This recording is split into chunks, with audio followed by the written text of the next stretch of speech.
வருது. வாமா வாமா. தூங்கிட்டு இருந்தீங்களா நீ?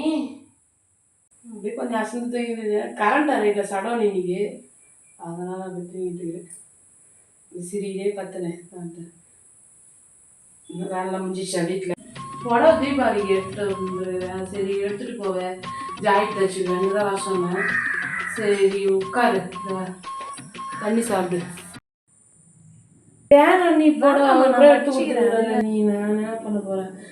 தீபாவளிக்கு பசங்களுக்கும் எடுத்துருக்குறோம் எல்லாம். இருட்டண்ணி பரவாயில்ல. தண்ணி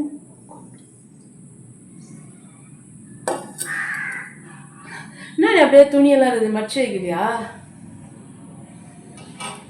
துணி காலைல துவச்சனை தவிர இங்கே ஒரு அண்ணா இறந்துட்டாரு திடீர்னு.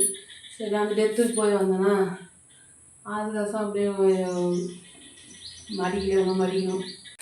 இன்னும் சொன்னால் கூட எடுத்துக்க மாட்டேன். துணியெல்லாம் மடிச்சு வச்சுருக்குது. நான் மடிச்சுக்க மாட்டேன், நான் கரண்ட் வந்தால் மடிக்க போகிறேன்.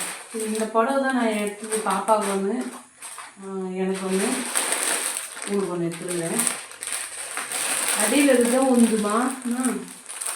எப்படி இருக்குது பாரு. இதுக்கு வர டேபிள் மேலே வச்சுட்டு அப்படியே பூவை மஞ்சள் ரெடி பண்ணுறேன்.